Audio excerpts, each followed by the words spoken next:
Voilà. Ja, ich sprach Deutsch ein wenig. Ça, c'est gay. Ça, c'est C'est France Gall en allemand. C'est un peu des C'est pas couettes vrai. comme ça. Vous allez voir un musée allemand entièrement dédié à l'art urbain. Je ne sais pas comment on dit l'art urbain ou le street art en allemand. Comment dit-on? En allemand, Street je ne art. sais pas. Non, street art. Street art. Strasse art, oui. T'as fait Strasse art. espagnol le deuxième mot, quoi. Il n'y en avait pas encore en Allemagne? Non, c'est le premier musée qui a ouvert il y a quelques semaines, William. Alors pourquoi est-ce qu'on est à Munich et pas à Berlin? Parce qu'en fait, la ville de Munich a une longue histoire d'amour avec le street art. Dès le début des années 80, les graffeurs s'exprimaient sur les murs de la ville, comme on pouvait le faire à New York à la même époque. Et puis, Munich, c'est aussi la première ville en Allemagne à avoir mis à la mairie un homme entièrement dédié au street art, et ce depuis des années. Et son but, exactement, mais son but c'était de trouver des espaces urbains pour que les artistes puissent s'y exprimer librement. Donc ça c'est fait. Et alors évidemment, Berlin est aussi très fort en matière de street art, on n'oublie pas Berlin. Mais effectivement, depuis quelques semaines, il y a ce musée, c'est un musée entièrement dédié au street art que l'on doit à un couple collectionneur d'art et qui nous permet en fait de voir des œuvres inédites parce qu'en fait toutes ces œuvres viennent de collections privées. Donc je vous propose d'aller à Munich et de découvrir le MUCA, puisqu'il s'appelle comme ça, le Museum Urban and Contemporary Art. On y va ?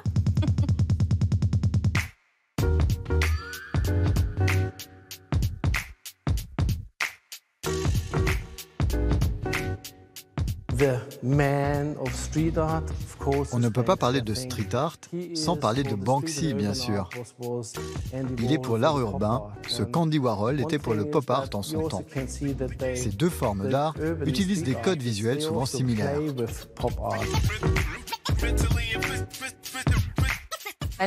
Nous avons voulu donner à ce musée l'aspect d'une œuvre d'art.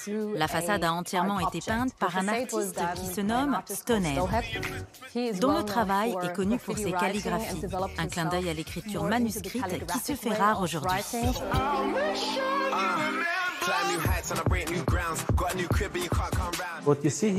La plupart des artistes que nous exposons dans ce musée ont débuté leur carrière dans les rues et sont toujours très actifs dans l'espace urbain.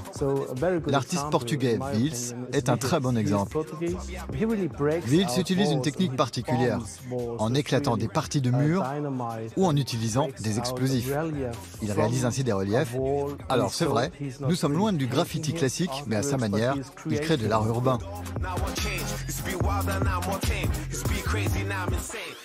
La plupart du temps, lorsque nous parlons et rencontrons des artistes de street art, nous sommes tous d'accord pour dire que la plupart ont une chose en commun, c'est le message universel de paix qu'ils diffusent à travers leurs œuvres.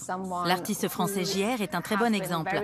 Avec ses collages gigantesques, il n'hésite pas à investir des quartiers difficiles dans le monde afin de nous sensibiliser.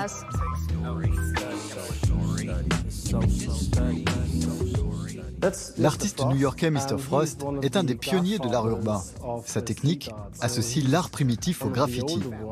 Ce langage graphique a séduit de nombreux artistes comme le très influent Shepard Fairey.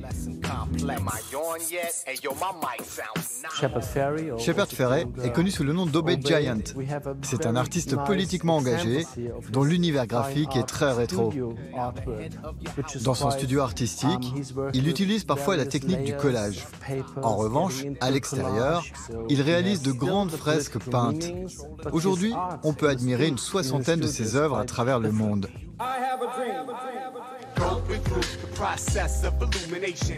Ce que nous voulons avec ce musée, c'est essayer de montrer aux gens que nous pouvons voir la vie d'un autre œil, d'observer au plus près ce qui nous entoure et découvrir d'une certaine façon une poésie des rues. Voilà, si ça se passe à Munich, si vous passez par là, comme on dit à la télé. Merci beaucoup, Myriam.